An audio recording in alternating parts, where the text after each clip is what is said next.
The Galactic Council chamber fell silent as Eva Chen stepped forward, her boots echoing against the crystalline floor. 200 species watched from their hovering delegation pods, their various appendages, sensors, and optical organs fixed upon the human ambassador. Beside her, Liam Rodriguez clutched the data tablet containing humanity's final proposal, one the Council had already rejected 3 times.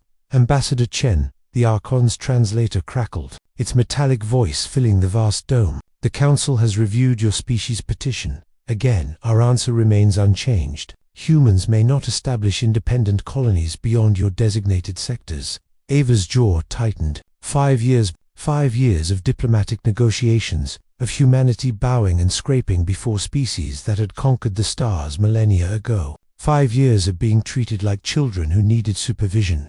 Archon, she began, her voice steady despite the rage building in her chest. Humanity has contributed more innovation to Council technology in the last decade than most species have in centuries. We've shared our medical advances freely. We've fought alongside Council forces against the Void Ravage. We've earned the right to expand. A ripple of chittering laughter emanated from the Zenthari delegation pod. Their ambassador, a creature resembling a mantis crossed with liquid mercury, spoke through its translator. Earned. Young species do not earn rights. They are granted privileges when they demonstrate sufficient maturity. Liam's hand found Ava's shoulder, a gentle warning, but she'd already made her decision. They both had, really, somewhere between Earth and this marble monument to bureaucratic arrogance.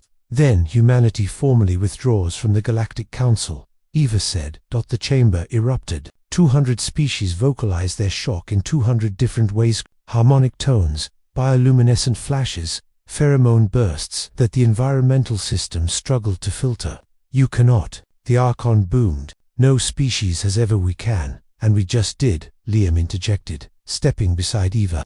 Check your own bylaws. Article 47, Section 12. Any member species may withdraw with formal declaration. Consider this, that declaration. The Archon's massive form shifted in its suspension field. The being was ancient, older than human civilization itself, and accustomed to absolute authority. You condemn yourselves to isolation. Without Council protection, without access to our trade networks, your species will wither.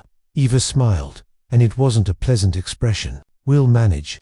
She turned, Liam beside her, and together they walked toward the chamber's exit. Behind them, the Council descended into chaos.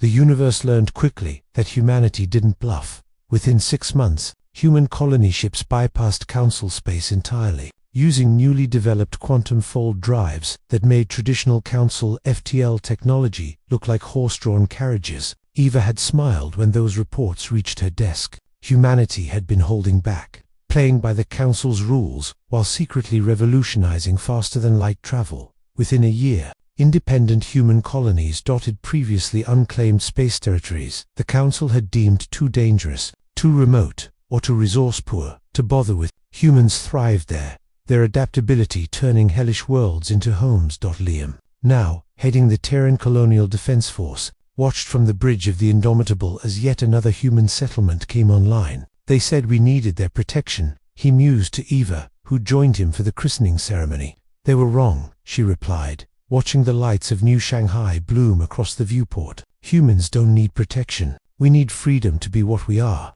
What humanity was, the galaxy discovered, was terrifyingly innovative and utterly relentless. The Council's technology had stagnated over millennia, each species contributing incrementally to a shared pool of knowledge. Humanity approached problems differently, frantically, chaotically, brilliantly. Where other species saw obstacles, humans saw puzzles. Where others accepted limitations, humans asked, but what if? 2 years after the withdrawal, the first human-designed medical nanites hit the black market, curing diseases that Council medicine had deemed incurable. The Council tried to ban them, but independent stations in frontier worlds clamored for the technology. 3 years after, human fusion reactors, compact, efficient, and dirt cheap compared to Council antimatter cores, began appearing on non-Council worlds. The economic implications were staggering.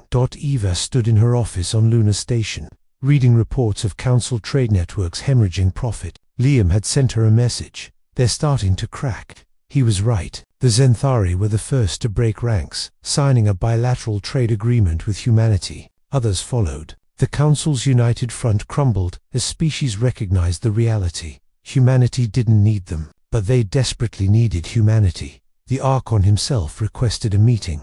Eva returned to the Council chamber 5 years after she'd walked out. The space felt smaller somehow, less impressive. Or perhaps she'd simply grown beyond being impressed by it.